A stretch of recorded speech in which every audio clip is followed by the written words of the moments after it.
وَلَقَدْ يَسَّرْنَا الْقُرْآنَ لِلذِّكْرِ فَهَلْ مِن مُّدَّكِرٍ. Assalamu alaikum wa rahmatullahi wa barakatuhu. How are you all doing? Weren't you tired today? Why did you come? Huh? Don't you already know? You've studied this juz. I see your juz, mashallah, full of notes. Revision is important. But you can also revise at home, yourself. Why did you come here? Because you could have listened online as well, right? So why did you come here? There are distractions at home. Okay.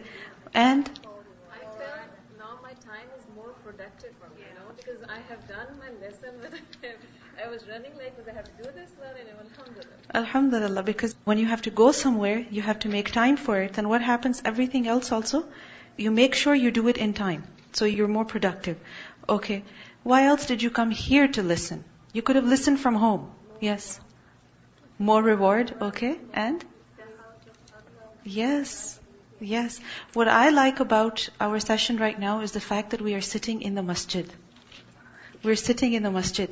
And if you remember the hadith that I had mentioned in the first session that we had about welcome Ramadan, that when a person goes to the masjid and he reads one ayah or two ayat or more, then that is better for him than getting an equal number of camels for free. It's a way of getting rich fast, quick and fast, and rich in the real sense. So every day when you come here, Insh'Allah, make the intention of going to the masjid. Don't just go, okay, now I have to go sit and listen for 2 hours. No. Make the intention, I'm going to the masjid, I'm going to pray, I'm going to sit with the Qur'an, I'm going to read some Qur'an, I'm going to listen to some Qur'an.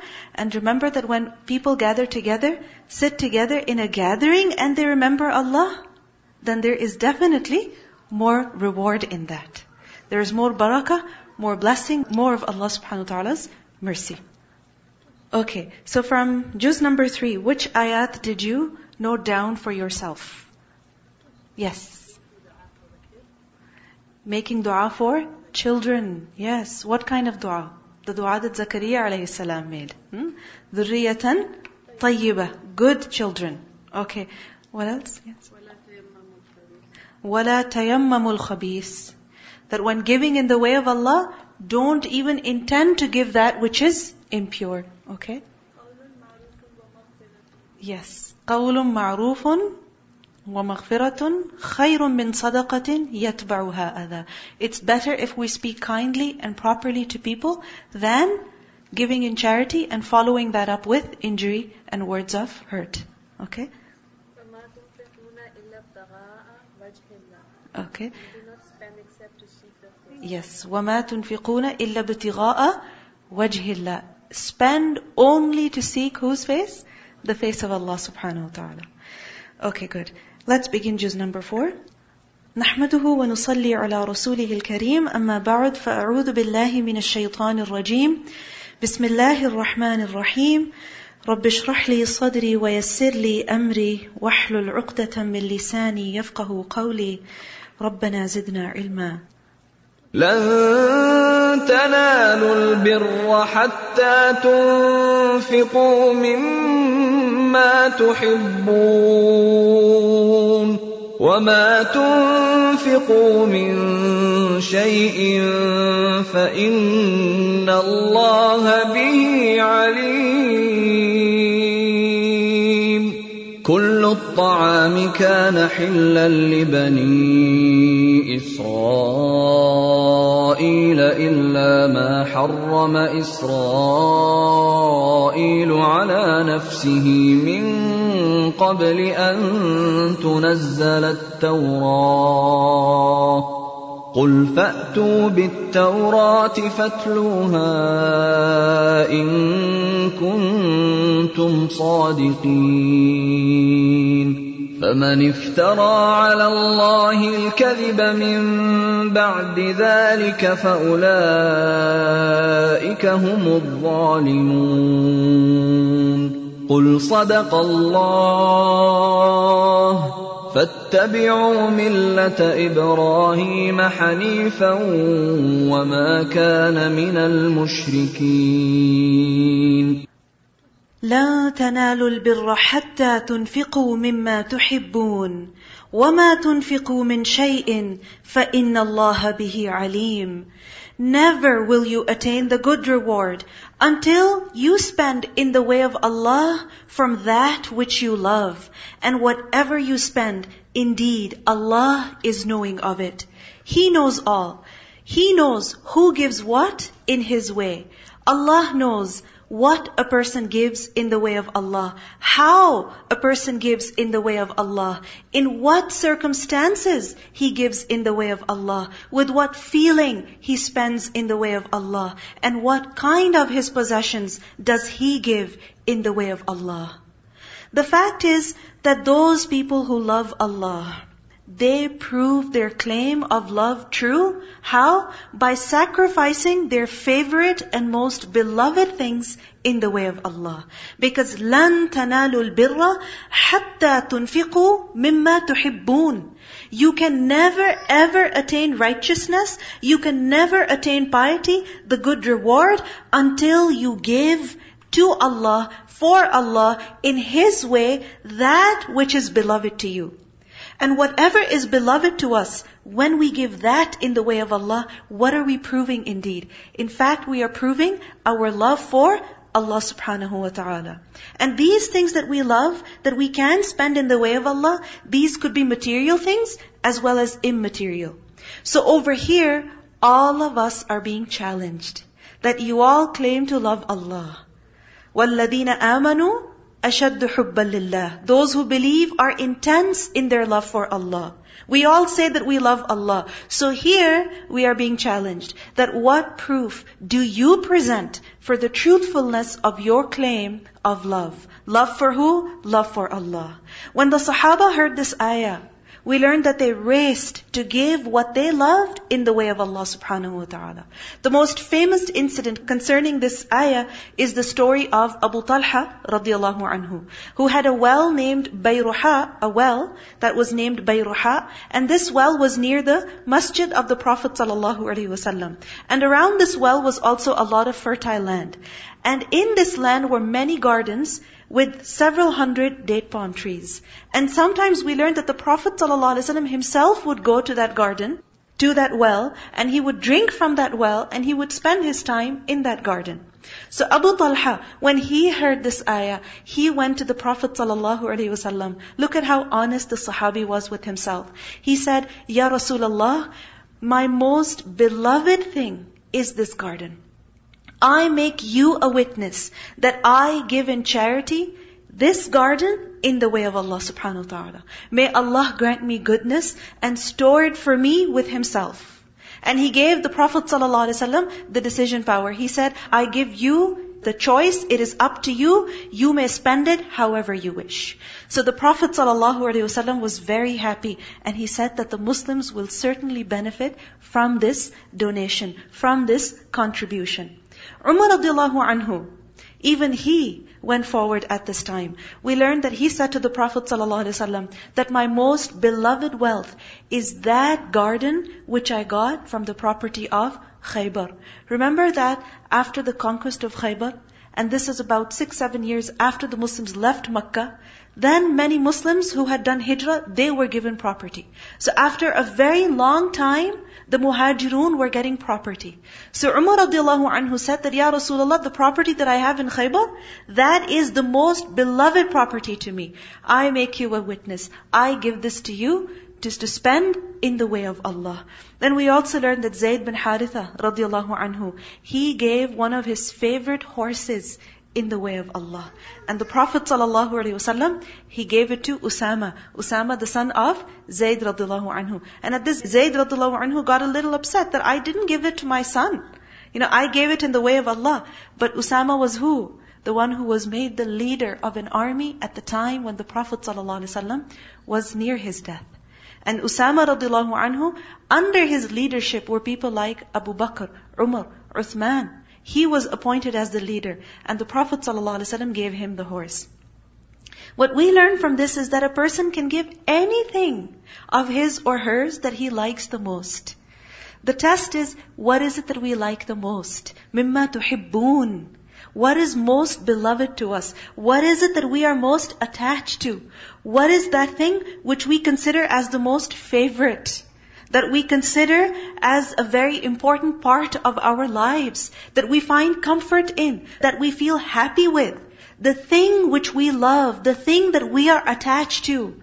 Allah is telling us that when you will give that to Allah, then yes, you will attain piety. And if you don't give that in the way of Allah, then your claims of loving Allah, your claims of piety, then they're not really that honest.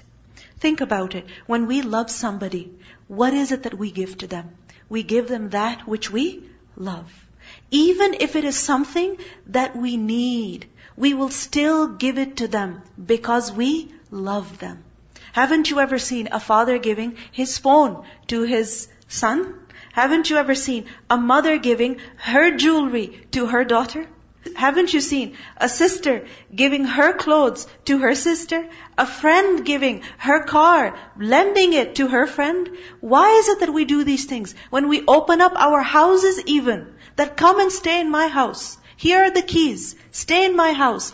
Who is it that we give our most precious and most beloved things to? It is the people that we love. So if we love Allah, then we have to give something of what we love in the way of Allah. We have to spend that. We have to give that away in order to show that, Ya Allah, I love this thing. I'm very close to this thing. I'm very attached to this thing. However, you are more beloved to me. I am more attached to you. So لَن تَنَالُوا الْبِرَّ حَتَّى تُنْفِقُوا مِمَّا تُحِبُّونَ وَمَا تُنْفِقُوا مِنْ شَيْءٍ. And anything you give, then Allah knows. Whether someone appreciates or not, whether someone values that contribution or not, it does not matter. You receive no praise for it, no acknowledgement for it, never mind. Because the Lord for whose sake you gave it, the one in whose love you gave it, knows what you have given. When a person spends in the way of Allah, what is the objective? To please Allah.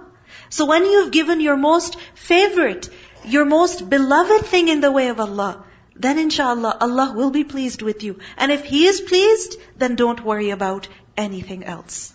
Now in the following verses, we learn about certain objections that the Bani Israel raised against the Muslims. And Allah subhanahu wa ta'ala responds to them.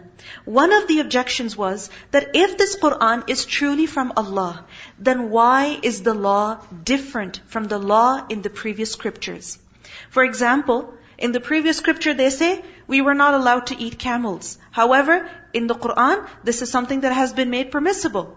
Likewise, the previous nations, they faced, or the Bani Israel, they faced Baytul Maqdis in prayer as their Qibla. But the Muslims face the Kaaba in prayer. So these matters are clarified. Allah says, كُلُّ الطَّعَامِ كَانَ حِلًّا لِبَنِي إِسْرَائِيلِ. All food was lawful to the children of Israel, including camel meat. Initially it was permissible, except what Israel, meaning Yaqub, had made unlawful to himself. Why? Due to his personal decision, due to some health concerns. Before the Torah was revealed. And this prohibition was made when? Israel made it for himself before the revelation of the Torah. And where is it that the law is? In the Torah. So say, O Muhammad, bring the Torah and recite it. Read the Torah. See, where does it prohibit the eating of these foods? If you should be truthful. And whoever invents about Allah untruth after that, then those are truly the wrongdoers. So basically, what is being said is that Allah did not forbid these things. You made these changes in your religion yourself. So don't put the blame on Allah. قُلْ صَدَقَ اللَّهِ. Say, Allah has told the truth. Not what the people say. Who has spoken the truth? Allah has spoken the truth. Because many times we find people saying something that clearly contradicts what is mentioned in the Qur'an. Sometimes we find scientific research, or some other kind of proof, or some other kinds of things that people say, which contradict the book of Allah. Then who is truthful? What does Allah tell us? قُلْ صَدَقَ اللَّهِ. Allah has spoken the truth. Every time there is a doubt, every time you wonder, tell yourself, Sadaqallah, Allah has spoken the truth. So follow the religion of Ibrahim, inclining toward truth, and he was not of the polytheists. And now the response to the second objection. Indeed, the first house of worship established, meaning that was built for mankind, meaning in order that they may worship Allah, was which house? The house, the building, the structure that is in Makkah. Makkah. What is the house over there? The Kaaba. And this Kaaba, Allah says it is the first house that was built. By who? By the angels, even before Adam alayhi salam. And then when Adam came to the earth, then Adam alayhi salam reconstructed the Kaaba. Then Ibrahim, Ismail, they reconstructed the Kaaba also. So the Kaaba was in place before even the Baytul Maqdis. And from the first day, what direction is it that the people were required to face in prayer? It was the Kaaba.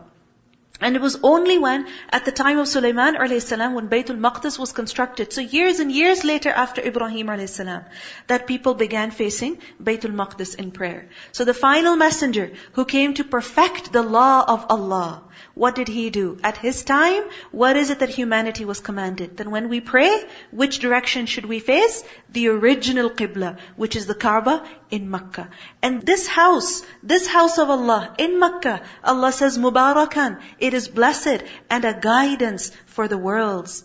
In it are clear signs, such as the standing place of Ibrahim, such as Maqam Ibrahim. What is Maqam Ibrahim, which is right next to the Kaaba? It is the place where Ibrahim a.s. stood for the construction of the Kaaba. It is the place, the rock upon which he stood in surrender, in obedience to Allah subhanahu wa ta'ala. That is where he stood to construct the Kaaba. That is where he stood in obedience, in worship of his Lord. And the marks that we see today on that maqam, what are they? The traces of his ibadah. These are the traces that Ibrahim a.s. left behind. He is gone. But what do we see today? The traces of his ibadah. Think about it. How long he must have stood there building Allah's house and worshipping Allah, that Allah preserved that rock for us to see today.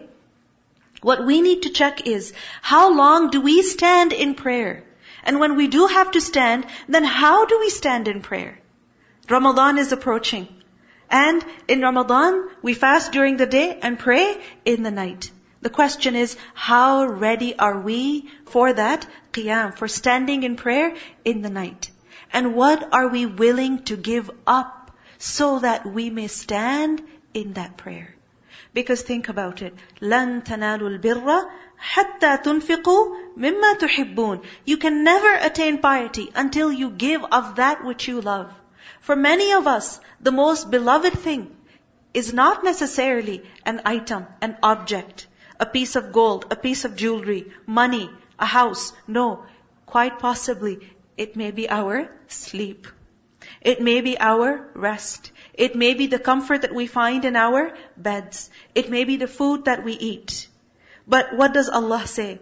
That you can never attain piety until you give of that which you love. Look at Ibrahim. How much did he give of his beloved things in the way of Allah? He was even ready to put a knife on his own son's neck. The son that he prayed for, that he longed for. And when he had that son, he left him in Makkah, went away. Why was this separation made? For whose sake? In what cause? In the cause of Allah subhanahu wa ta'ala. Giving up that which he loved for the sake of Allah. So now we have to see, as Ramadan is approaching, what are we willing to give up? And if we are willing to give up something for Allah, whether it is our food, then how is it that we should give up? Happily, not grudgingly, not reluctantly, happily, for Allah's sake. Because when a person does it happily, then Allah values his efforts and Allah preserves his efforts. Look at the effort of Ibrahim. Look at how Allah valued it. Look at how He has preserved it. That till today, when we go there, we see the maqam of Ibrahim. Allah says, whoever enters it shall be safe. Whoever enters the house of Allah, meaning that area, Masjidul Haram, then that person is safe. And due to Allah, from the people, is a pilgrimage to the house. It is Allah's right that people visit His house and worship Him. For whoever is able to find thereto a way. But whoever disbelieves, then indeed Allah is free from need of the worlds. Meaning then Allah is not pleased with those who do not go to visit His house. The Prophet ﷺ said, hasten, rush, do not delay in fulfilling the obligation of Hajj. For none of you knows what may come his way as an obstacle. We don't know what may come our way. Right now we have the ability, we have the health, the circumstances allow us to go and do Hajj. Who knows, next year it may be difficult. The year after that it may become even more difficult. So if we are able to go for Hajj, then what should we do? Not delay fulfilling this obligation. Now sometimes these obstacles that come in our way, they are within ourselves. It is our hesitation. Because sometimes we have the means, but what is the problem? We ourselves don't want to go. Why is it that we don't want to go? Because if we go, then we have to spend a lot of money. If we go, then the journey is very long and tiring. If we go, we have to take time off of work. We have to leave our family. But the Prophet ﷺ warned us that whoever is able to, then what should he do? Hasten in performing this obligation. Now who is it that will give up his money? That will leave his family for some time or his work for some time? That will bear the hardship of this journey of Hajj? Who will do that?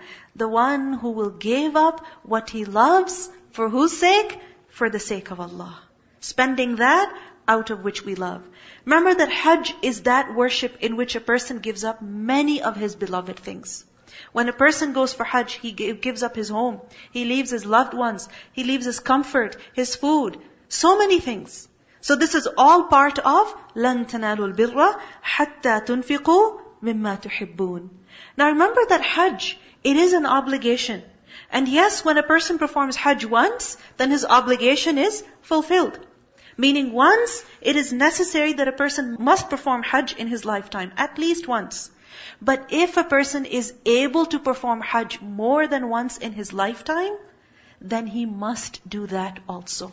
Because the Prophet ﷺ said that Allah says that when I keep my servant's body healthy and grant him ample provision, and 5 years go by and he does not come to my house, then indeed he is mahroom. Indeed that servant is deprived. Who? The one who has a healthy body, who has the means, the financial capacity, who can go for Hajj, and 5 years go by, and he does not go to visit the house of Allah, neither for Hajj nor for Umrah. Then this person is who? He is depriving himself. Mahroom. He is only depriving himself. Because each time a person visits the house of Allah, he performs Umrah or he does Hajj, then what is he doing in reality? He's getting all of his sins washed off. He is drawing closer to Allah. He is showing his love, his dedication to Allah subhanahu wa ta'ala. You see, there are some places that we love. When we love them, we can never have enough of visiting those places. Think about the malls. Or there are certain places which we don't necessarily love, but there is a need of ours that is placed over there. We have to go and fulfill our need over there. So even if we find it difficult, do we still go there? Yes, we do. Think about the grocery stores. How often we go? Twice, thrice a week, sometimes even more than that, sometimes less than that. Why is it that we keep going there? Because we need to.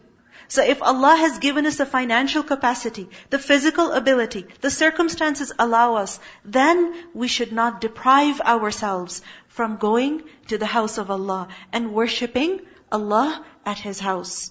Say, O people of the scripture, why do you disbelieve in the verses of Allah, while Allah is witness over what you do? Wallahu shahidun ala ma ta'malun. Say, O people of the scripture, why do you avert from the way of Allah those who believe, seeking to make it seem deviant, while you are witnesses to the truth? And Allah is not unaware of what you do. وَمَا اللَّهُ بِغَافِلٍ عَمَّا تَعْمَلُونَ. Look at the previous ayah. وَاللَّهُ شَهِيدٌ عَلَى مَا تَعْمَلُونَ وَمَا اللَّهُ بِغَافِلٍ عَمَّا تَعْمَلُونَ. Allah watches us. Allah is not unaware of what we do. O you who have believed, if you obey a party of those who were given the scripture, they would turn you back after your belief to being unbelievers. Meaning if you begin to follow their ways, if you begin to pursue their pleasure, their approval, then what will happen? You will end up leaving the religion. Why? Because these people will never be happy with you. They will never give you the stamp of approval until you become like them. And if you do that, وَكَيْفَ تَكْفُرُونَ? And how could you disbelieve? Why would you disbelieve? How could you disbelieve? What reason do you have for disbelief? While to you are being recited the verses of Allah. وَأَنْتُمْ تُتْلَى عَلَيْكُمْ آيَاتُ اللَّهِ. Meaning the person who reads the book of Allah, the person who learns the book of Allah, then he should only be affected and impressed by whose word? The word of Allah subhanahu wa ta'ala. Whose law? The law of Allah. Not someone else's law. Not someone else's speech. وَفِيكُمْ رَسُولُهُ. And among you is His messenger. That while the messenger is among you, how could you leave the religion? What does this mean? This is basically about the Sahaba.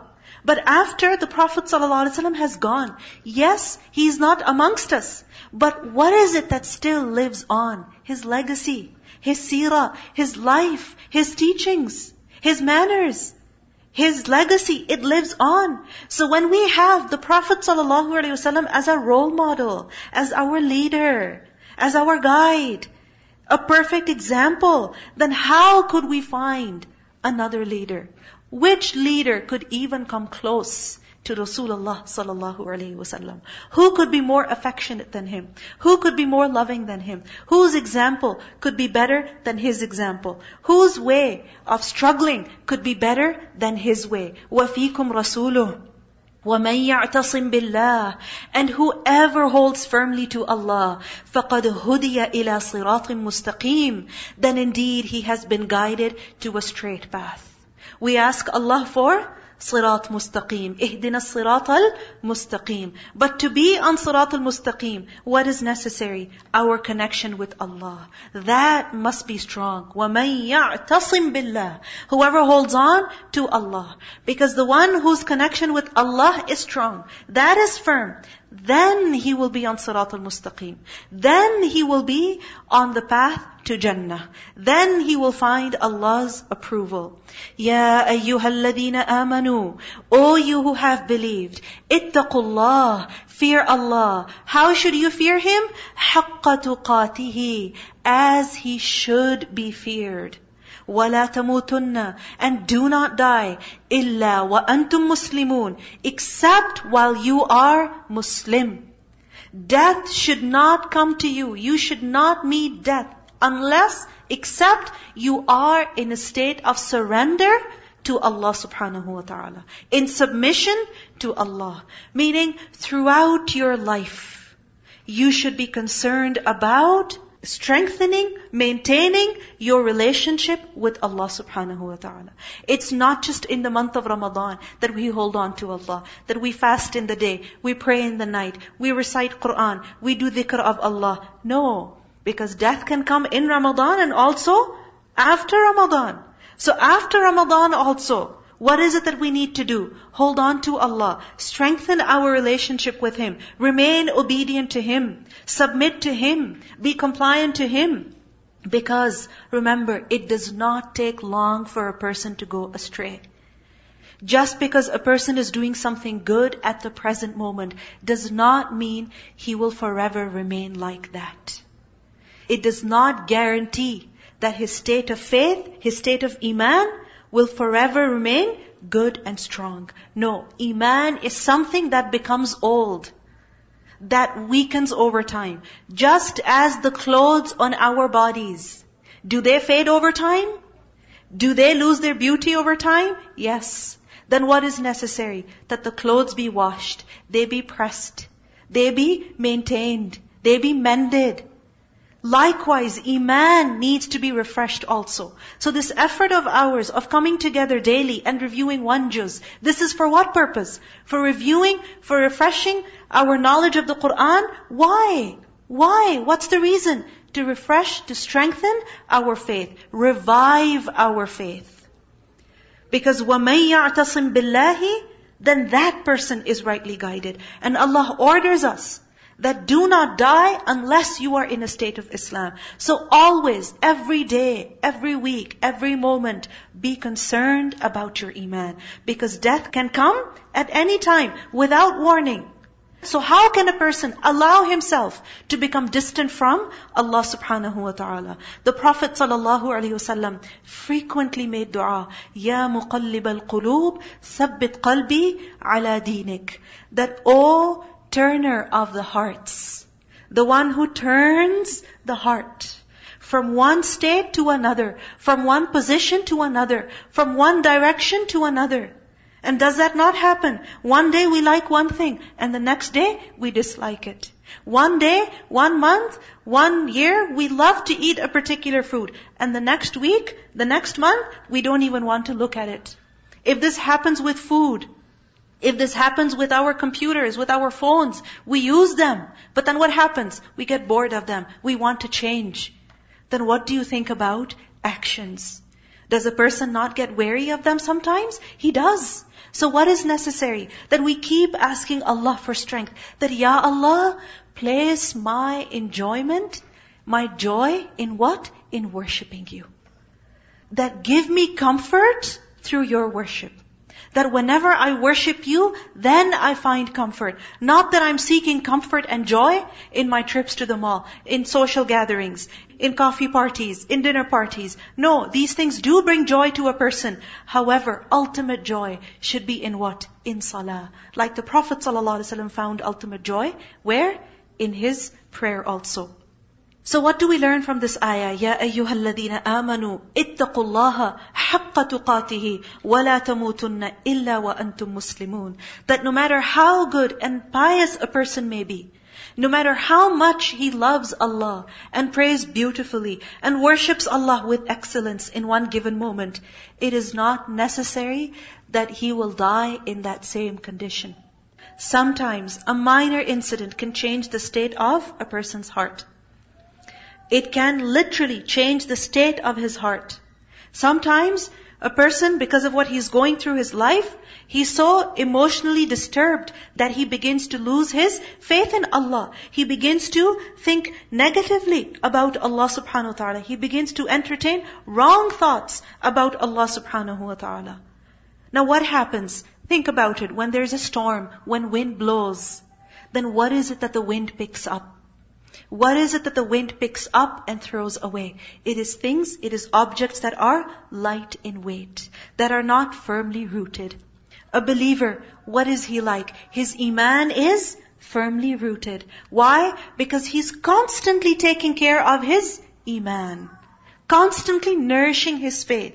By worshipping Allah, by keeping connected with the book of Allah, by keeping himself in the company of those who remind him to worship Allah, to remain obedient to Allah. So when Iman receives this nourishment, it stays strong. Strong like a firmly planted tree. Then what happens? Even when a storm comes, even when there is a violent wind, then yes, what will happen to that plant? What will happen to that tree? It might get damaged slightly, but what will happen after some time? It will regain its strength. It will be standing firm and tall very soon.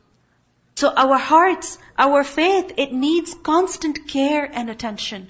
Think about it. When you have a plant, then what is necessary? That you just water it and put some fertile soil in it, fertilizer in it just once? No. Every now and then you have to look after it. You have to water it.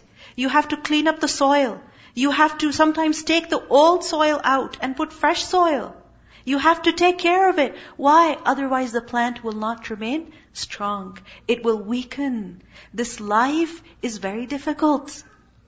In this life there are many threats, many dangers. To our physical body, yes. To our health, certainly. But more to our faith. So just as we are concerned about the safety of our bodies, the safety of our health, we need to be equally and more concerned, in fact, about the safety of our iman, of the health of our faith. So لا تموتن إلا وأنتم مسلمون. So, O Muslims, your end should be good. Life should end with La ilaha illallah. This is something that we should make dua for. And this is something that we should also strive for. وَلَقَدْ يَسَّرْنَا الْقُرْآنَ لِلذِّكْرِ فَهَلْ مِن مُّدَّكِرٍ